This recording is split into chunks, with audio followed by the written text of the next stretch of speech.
Gabby, I love you.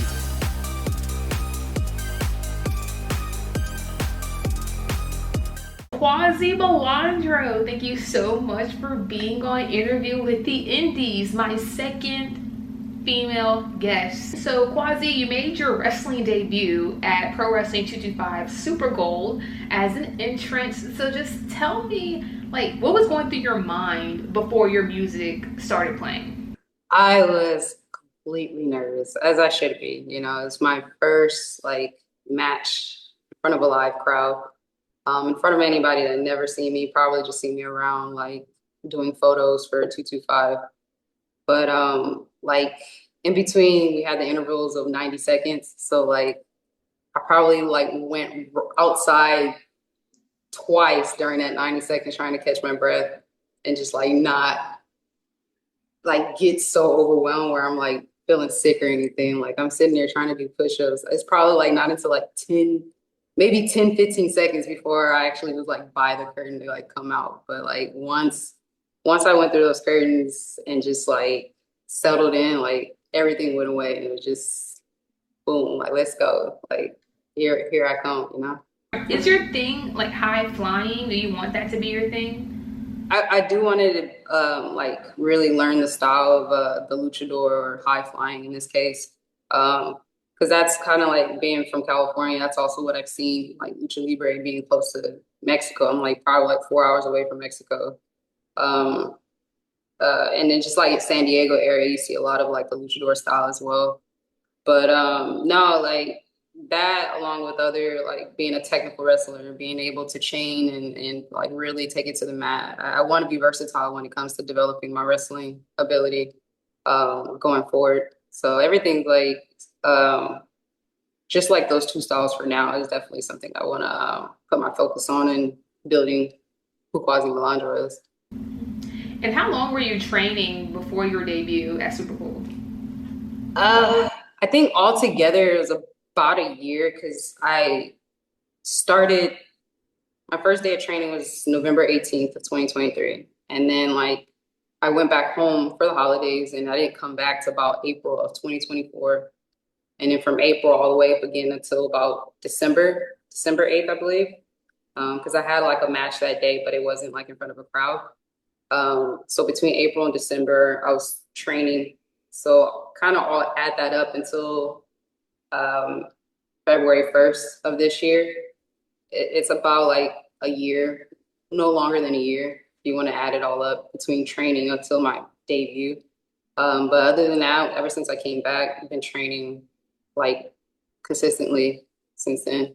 My first match that wasn't in front of a crowd was against Ryan Awesome. And that was for the Mayor's Cup. So it wasn't in front of a live crowd, but it was still my first official match. And that was, I want to say October of last year. So I would say a little bit of less than 8 months total that I was training up until my first official match. And then between the Super Bowl was, yeah. So I wanted to ask you, how did you feel after your debut at Super Bowl? Man, very exhilarating.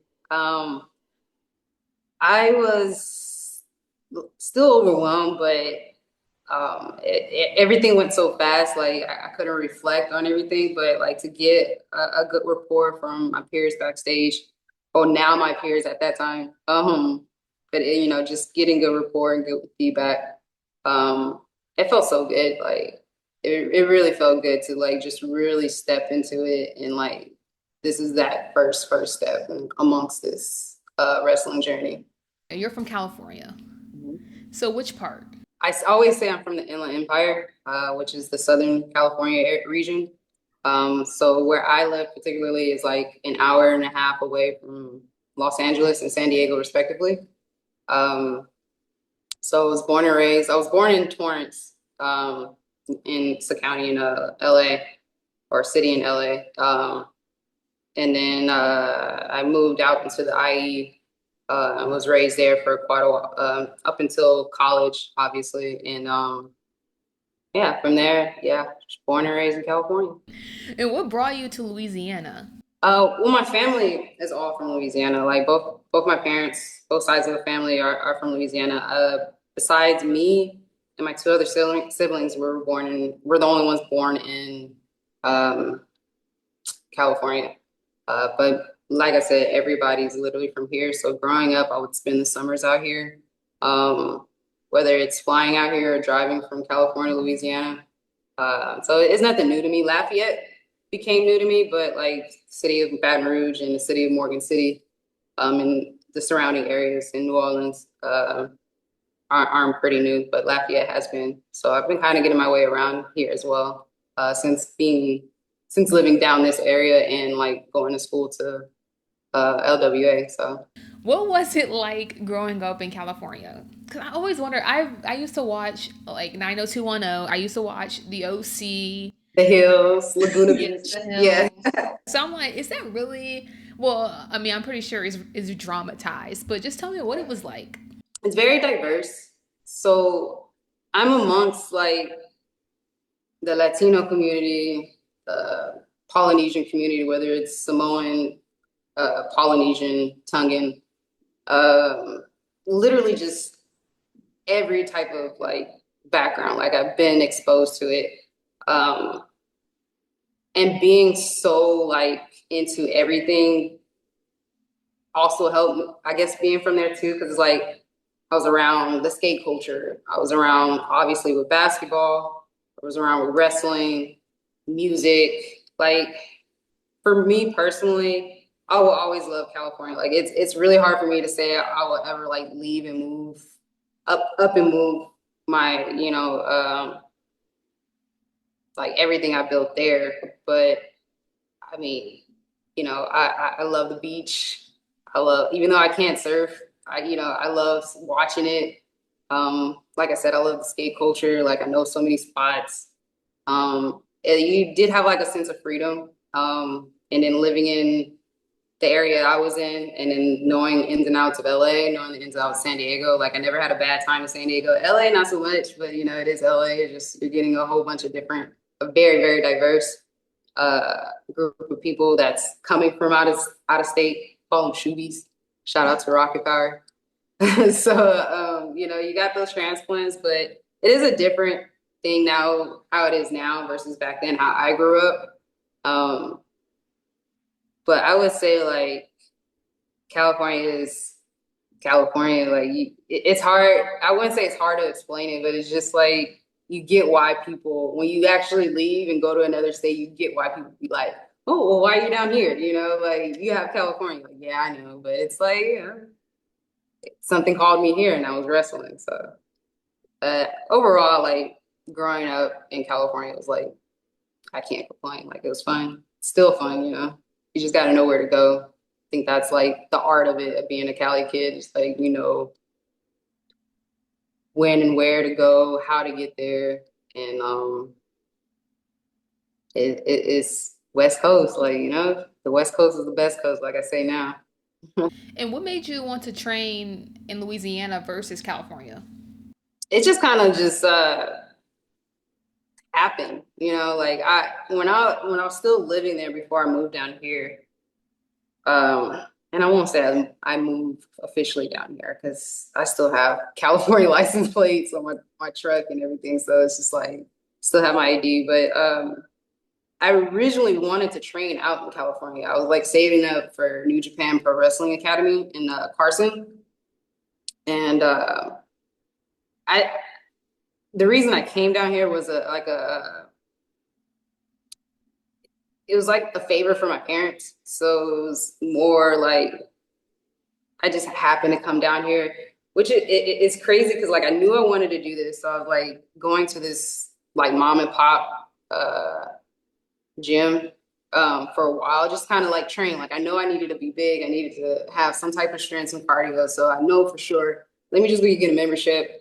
And then I met Haniel, who was also a professional wrestler. And I just noticed him like watching, what was it? Halloween Havoc NXT highlights. And at that time, I was going at the gym like at 4 in the morning. The gym opened at 4:30, so I would go between once they open and then probably just stay there till about 8. And I noticed him being there, just watching and everything. And I'm like, I caught his attention. And usually I just don't talk to people. Like I'm just like, especially early in the morning, you just want to go get your workout in and stuff. But I was like, hey, I saw he was another, dude that was looking at uh wrestling. Like it was okay. Hey, I seen that. Like I can actually tell you what happened because highlights only tell you so much. They only tell you so much of the story within the wrestling match.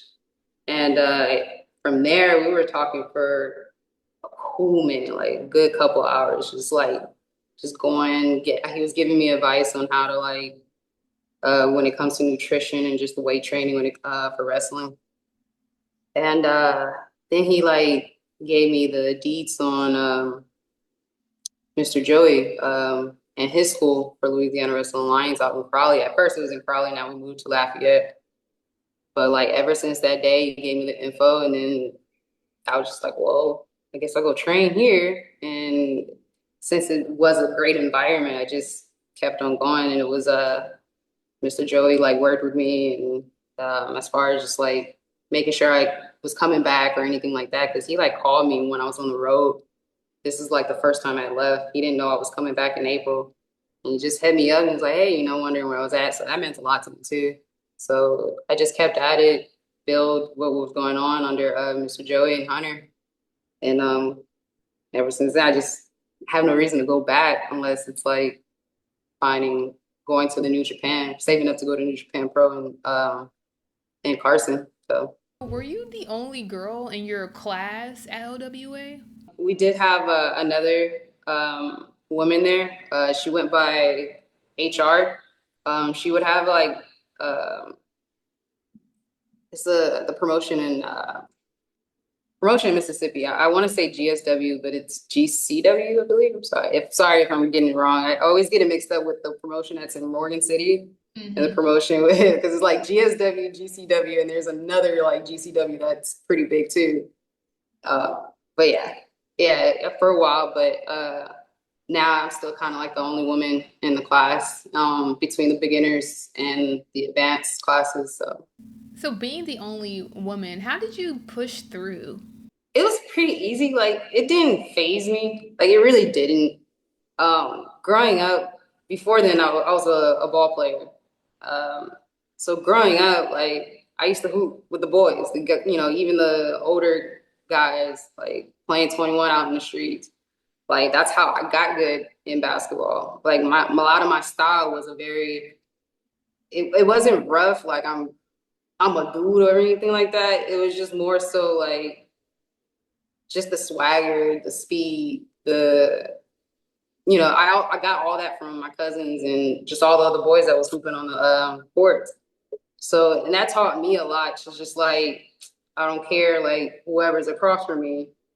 If you a dude, you a girl, I'm gonna still take you to the hole. So it didn't phase me even as my like going into wrestling. It didn't phase me especially at my age now.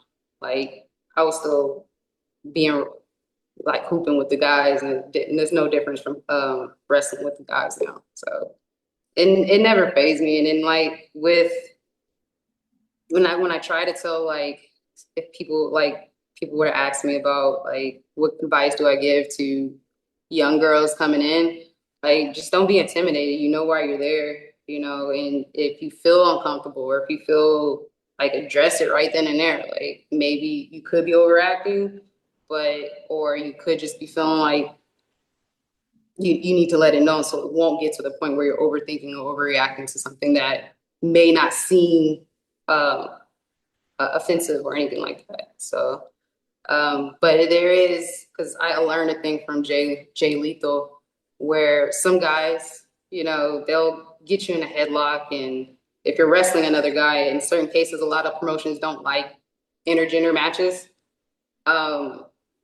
He was telling me how to properly give another guy a headlock without it being too invasive. So that was a big thing that I learned from Jay Lethal when it comes to having that gender clash, I guess. I don't know how to properly say it, but just in a sense of like if you are facing another guy in the ring. But yeah, it didn't really faze me. Like I said, just growing up hooping with the guys, and now I'm just well, not hooping, but wrestling with the dudes. So And how old are you? how old am I now? Hmm. I'm 30. I just turned 30 in June. You do not look 30. I thought you were my age. I, I know. It has its perks. So, yeah. Even though, yeah, for the most part, you were pretty comfortable. You're used to like being around guys or whatever. But were there any moments during training, or even maybe like before a match, or I don't know, any moments that you felt maybe like you were out of your element? Like, what if this is too much for me? What if I'm not good enough? What if I can't handle all of this? I definitely have those moments, even not even at practice or anything like that. Yeah, I do. Am I going to reach my full potential? That was something that I did lack when it came to basketball. So it's another sport that I'm trying to like reach my full potential in. I do have doubts, but I've done the part where I've trained and prepared enough to go in there, going to a match or going to training with confidence. Like wrestling demands so much of my attention that if there's any lapse of concentration, it'll only be like I've seen I've seen the consequences where my focus wasn't all there. Um, and for that, like I'm very fortunate that it's only been to my detriment that if I wasn't fully focused on like not messing up, that's like another thing that people like the other wrestlers say, oh, don't mess up, um, it's okay to be nervous. But in a sense of doubting myself, I get there sometimes. It becomes low moments, and that's only like if I'm because I live alone, so that's kind of some of the times when I get to reflect on my matches. Like I have a journal for my matches and how the outcome was, how we did this, how that, and so I can just keep a record of like my progress, like. Um, but I'm even though I'm like only five matches in, I can't reflect too much that I not be able to do this because I don't have all the reps that I want to have. Like I'm so much at the beginning of this that I have nothing to compare it to just yet and to really doubt yet. So um yeah, that's pretty much the idea of it. It's maybe like we ever talk again in another year past that I have a little bit more reps than just five matches on the card, plus the Rumble and a few matches that haven't been not televised, but filmed. Then it's a matter of just like comparing it from my standpoint to the next. Because that's the only person I'm competing against is myself. So To be a part of Louisiana Wrestling Alliance's growth, they just recently started doing events. So how does it feel to be a part of that? I'm really grateful for the opportunity as far as like since I am the only one that's representing the women's division there. Um, it's so cool that I get to have a spot on a show of it, especially at the beginning of it, or the new era of it. Like our first women's masters actually on International Women's Day, and I don't joke about it, but like we kind of coined it with my opponent, the Pretty Poison Gianna Gage. She pointed that out to me as well. Um, but it's cool because it's like it actually dictates how many matches. We just had our fifth show, and we're going into September, so it's like it's cool to be a part of it. And then just to have that type of venue that we're in, the pit, it's such an intimate intimate setting, and it definitely kind of separates us a little bit, just because it's like we get to have a Lafayette like entertainment for the Lafayette community. Um, but it's been really great so far. It's just being part of LW in its entirety, and kind of just seeing how the business is and how the business goes, and just like how everything works. So it's like for me, I get to pull back the curtain and really see wrestling, professional wrestling as a whole. So I'm proud. thank you. Thank you so much. I'm not sure how long LWA has been around, but especially like you said, like you're the only female like representing them since they've been doing these events. So it's like, or one of the only females representing them. So it's like, just to, it's like watching someone grow. Like you're watching this promotion grow, and you're a part of it. Like you're part of the beginning of it. You know. My mission for LWA, like my personal mission, is to really get other women or even the younger athletes come up and at least try it, you know? We have a school that's not center of Lafayette, but it's in that like close enough for if you're in the Lafayette area to come. And it'll be cool to like have, you know, more women, like I get more women in to like at least try it and see what it's like, you know? It's exhilarating. Like you can't, to me, you just can't beat it sometimes. Um, can't beat it anytime, actually. I haven't felt anything come close to it. So I just hope like I do inspire other women to kind of just join and just at least try it. You know, like just try it. And then my last question I always ask: who are your favorite wrestlers? Okay, I can give you 5 and 5, maybe, for women and men. Let's start with women, of course.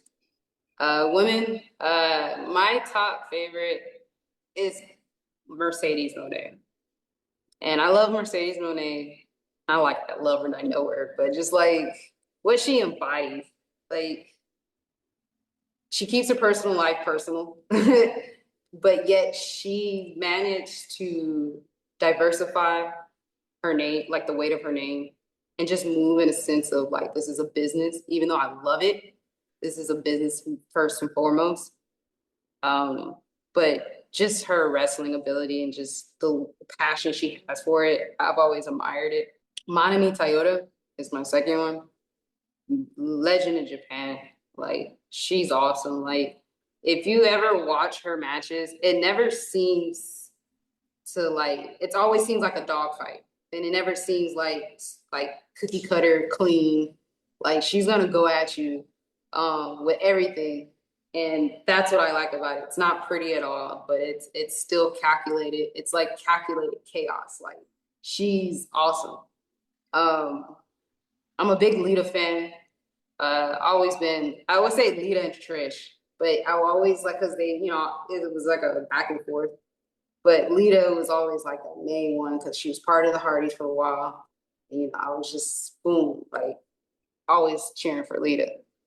Uh, Jazz is another one because Jazz and Jacqueline, and that's why I always like kind of put both of them together because it's like the representation I see in me within them has definitely been a great thing, and I'm glad I got to meet Jazz too. Um, and then my fifth is always up in the air, but I do love Mickey James. Mickey James is like I think the storyline between her and Trish Stratus has always been my fave. Um, and that's really like made me think about stories. Like that was the first like storyline to really make me think like, dang, that's really good, especially for the women. The women didn't really have much storylines that you really like that really instill into people's memories, you know? And that was like the one I can clearly remember how everything went. So I always put Micah James up there. And obviously Bianca Belair. I love Bianca Belair. Like, man, her and Mercedes Renee's, well, at the time, Sasha Banks, Mania match, main event match. I think that match really solidified like I can't leave this earth without trying. Like as much as I wanted to do it back in like 2018, um, that match at Mania was like, I cannot, I have to try this. You know, I have to see how far I can go with this. Just to say, like, I did it, but let's see what the level I can get to. And if it is at the level at which I want it to be, and I will make it happen, I wanted to be at the level at with Bianca Belair as a dream opponent or Mercedes Moné as my dream opponent. Like that is something I truly would love to happen and will try to make it happen. So um I think overall that's those are like my top one. Men, I love Eddie Guerrero. Um I love Kenny Omega, Seth Rollins, Daniel Bryan. I think those are like really my top four that no matter what, I can go back and watch their matches and like really enjoy whatever they're putting out. There's many other men, but like those four will always be like up there. And Randy Orton. I love Randy. Oh, I love Randy Orton.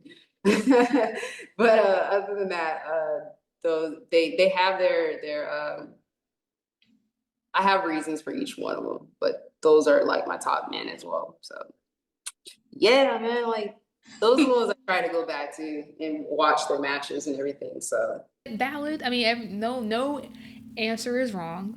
Thank you so much for being here on my show. I really appreciate that. Thank you so much, Gabby.